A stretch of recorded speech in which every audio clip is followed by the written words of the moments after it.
বিজেপির অ্যাকাউন্ট দেখছে না কেন, পাল্টা প্রশ্ন করেছেন তৃণমূল সাংসদ সৌগত রায়। ভালো তো, এটা আনন্দের কথা। কপিল সিবাল দেশের বেস্ট আইনজীবী, তিনি অর্ডারটা এনেছেন, এটা আমাদের ভালো হবে। তো ইডি বলছে দাদা মানি লন্ডারিং হচ্ছে 160 কোটি টাকা, তাই তারা ফ্রিজ করে দিয়েছেন account। একদম বাজে কথা। প্রত্যেক পার্টির তো বিজেপির অ্যাকাউন্ট দেখছে না কেন? একটা পার্টি চালাবে কি করে? ক্যান্ডিডেটদের পয়সা দেবে? তৃণমূলের তহবিলে দুর্নীতির টাকা, এগুলো গরু কয়লা পাচারের টাকা, আক্রমণে বিজেপি সাংসদ মনোজ টিগ্গার। টিএমসি পার্টির যে টাকা যত তাদের অ্যাকাউন্টে এসেছে, সেই টাকা তো কেউ স্বেচ্ছায় টাকাটা দেয় নেই। কেউ যদি ডোনার দিয়ে থাকে সেটা আলাদা ব্যাপার, কিন্তু এই টাকাগুলো যত ব্যাংক অ্যাকাউন্টে ঢুকেছে সে সমস্ত টাকা হয় কয়লা পাচারের টাকা, কিংবা গরু পাচারের টাকা, কিংবা মহিষ পাচারের টাকা, কিংবা দুর্নীতি করে যেভাবে টাকাগুলো অ্যাকাউন্টে গিয়েছে সে টাকাগুলো তারা কিভাবে দাবি করতে পারেন। এবং সে দুর্নীতি টাকা দিয়ে বেশি অক্সিজেন দিয়ে চলতে পারে না সরকারটা। আমি মনে করি ইডি যেটা করে এটা ঠিকই করেছে। দুর্নীতি টাকা দিয়ে কোনো পার্টি কিংবা সংসার চলতে পারে না। দেখুন, অন্যায় যে হয়েছে, অর্থনৈতিক অন্যায় হয়েছে, এটা নিয়ে তদন্ত চলছে। আপনিও দেখছেন, আমিও দেখছি, সংবাদ মাধ্যমে আসছে। কিন্তু সেই অর্থনৈতিক যে তদন্ত চলছে, তছরূপের তদন্ত, এয়ারলাইন্সকে দেওয়ার তদন্ত, বাড়িটা নিয়ে তদন্ত, বা বিভিন্ন যে আরো অনৈতিক কাজকর্ম হয়েছে, এটা যেহেতু সাবজুডিস ম্যাটার, সুতরাং এটা কোর্ট এবং তদন্ত সংস্থা দেখবে। আমার এতে বলার কিছু নেই। সুপ্রিম কোর্টে অ্যাকাউন্ট ফ্রিজ মামলায় স্বস্তি পেল না কালীঘাট তৃণমূল। ইডির বক্তব্য জানতে চাইল সর্বোচ্চ আদালত। দল চালাতে রোজকার খরচের জন্য টাকা তুলতে চায় কালীঘাট তৃণমূল। বাঁচার জন্য দলের অক্সিজেন চাই, রোজকার খরচও চালানো যাচ্ছে না। আরও 36টি পৃথক অ্যাকাউন্ট ফ্রিজ করা হয়েছে।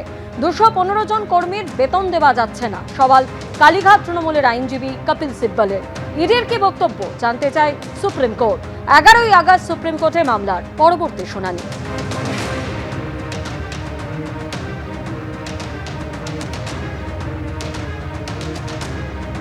তৃণমূলের তহবিল নিয়ে যে আর্থিক তছরূপ হয়েছে তার তদন্ত চলছে।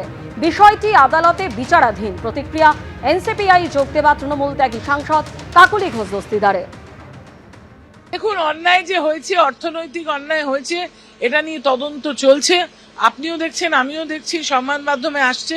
কিন্তু সেই অর্থনৈতিক যে তদন্ত চলছে, তছরূপের তদন্ত, এয়ারলাইন্সকে দেওয়ার তদন্ত, বাড়িটা নিয়ে তদন্ত, বা বিভিন্ন যে আরো অনৈতিক কাজকর্ম হয়েছে, এটা যেহেতু সাবজুডিস ম্যাটার, সুতরাং এটা কোর্ট এবং তদন্ত সংস্থা দেখবে। আমার এতে বলার কিছু নেই। যা কুকীর্তি করেছেন, যে কোনো সময় কিছু ঘটে যেতে পারে, হয়তো পালাতে চাইছেন। আয়ুষ্মান ভারত প্রকল্পের ব্যবস্থা করে দেব, আর ডায়মন্ড হারবারে তো ভালো হাসপাতাল আছে। অভিষেক বন্দ্যোপাধ্যায়ের বিদেশ যাত্রার আবেদন নিয়ে কটাক্ষ পুরমন্ত্রী। পালাতে চাইছে বোধহয়, পালাবার কোনো জানে যে যা মোটামুটি কীর্তি করে রেখেছে, কুকীর্তি, তাতে যে কোনো সময় যা কিছু ঘটতে পারে। আমি জানি না উনি কেন এত রয়েছে। আমরা তো বলেছি আয়ুষ্মান ভারত ব্যবস্থা করে দেবো, তার যদি টাকা পয়সার অভাব থাকে। সিস্টেমেরও অভাব নেই। ডায়মন্ড হারবার মডেলে তো ভালো সরকারি হাসপাতাল আছে। একটা বেড শেয়ারও করতে হবে না। এখন আমাদের মতো মানুষদের বেড শেয়ার করতে হয়, একটা বেডের মধ্যে 2 জন পেশেন্ট থাকে। ওনার জন্য আমি গ্যারান্টি দিচ্ছি একটা সিঙ্গেল বেড দেবো, ভালো ডাক্তার দেবো, কোনো 2 নম্বরই ওষুধও হবে না। ওনার সেবাশ্রয় গিয়ে অ্যালোপ্যাথি ওষুধ দিয়েছে, হোমিওপ্যাথি ডাক্তার পাটা কেটে বাদ দিতে হয়েছে, ওনার ক্ষেত্রে সেটাও হবে না। আমরা সমস্ত ভালোভাবে চিকিৎসা করার দায়িত্ব নিচ্ছি। ওনাকে California, loss Angeles, Dubai, Uzbekistan, ওনার ওই টুলু মণ্ডলের মতো সুইজারল্যান্ড যেতে হবে না। আমরা তো বলছি তিনি যুবরাজ বলে কথা, এমনি সেমনি ব্যক্তি নয়, তার দায়িত্ব আমাদের। এটিও সম্পূর্ণ সুপ্রিম কোর্ট আইনের বিষয়। অভিষেক বন্দ্যোপাধ্যায়ের চোখে মারাত্মক চোট আছে, সেটা সবাই জানেন, এবং সেটা একেবারে একটা ব্যতিক্রমী চোট। অর্থাৎ চোখের মণিটা যে সূক্ষ্ম হাড়গুলির উপর থাকে, সেই হাড়গুলি চুরমার হয়ে গেছিল। ফলে সেই জায়গাটায় যে একটা বড়সড় সমস্যা আছে, এবং যে কোনো জায়গায় মানে এর সাধারণ চিকিৎসা মানে অসম্ভব ব্যাপার। তো সেখানে তার নিশ্চয়ই তার চোখের চিকিৎসা করার তিনি আদালতে তার অনুরোধ রেখেছেন, প্রার্থনা রেখেছেন। এবার আদালত কি বলবেন, এটা সম্পূর্ণ একটি আইনি বিষয়, কোনো মন্তব্য করব না। চিকিৎসার জন্য বিদেশ যাওয়ার আর্জি অভিষেক বন্দ্যোপাধ্যায়। হাইকোর্টে যেতে বলল সুপ্রিম কোর্ট। হাইকোর্টে মামলা ফেরত পাঠালো সুপ্রিম কোর্ট।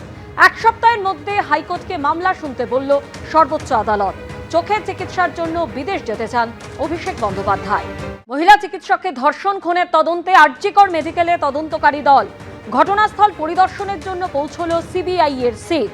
সরাসরি এই মুহূর্তে আমাদের সঙ্গে আমাদের প্রতিনিধি আবির দত্ত আমাদের সঙ্গে রয়েছেন। আবির, সিবিআই এর তদন্তকারী দল আরজিকরে পৌঁছেছেন, তারা এই মুহূর্তে কি করছেন, কাদের কাদের সঙ্গে কথা বললেন তারা?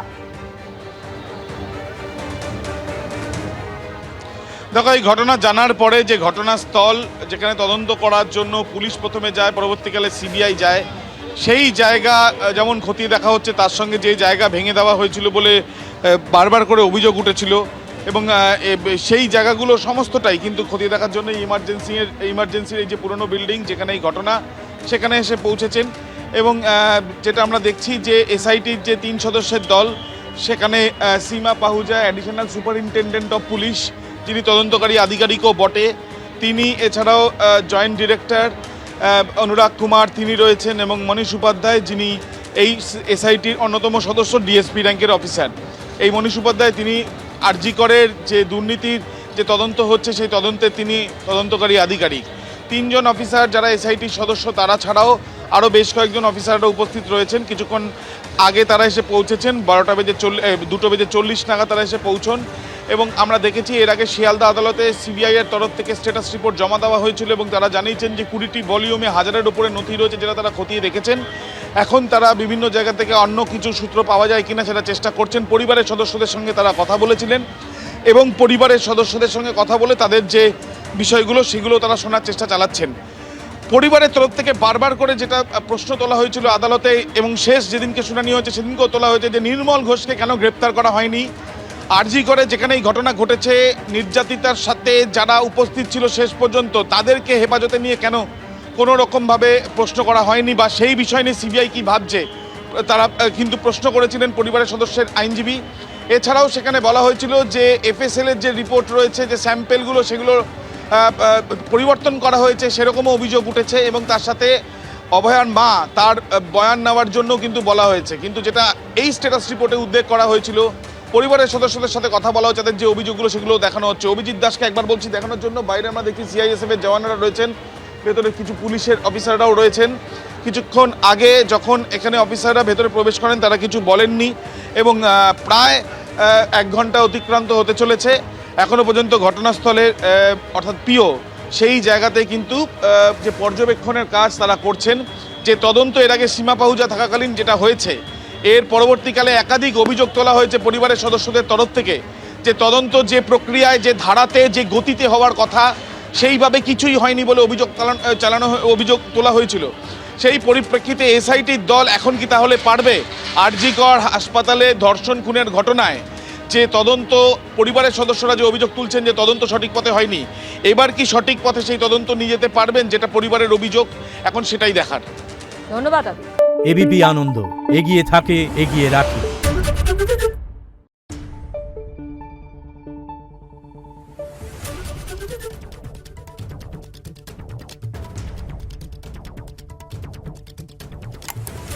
Thank you.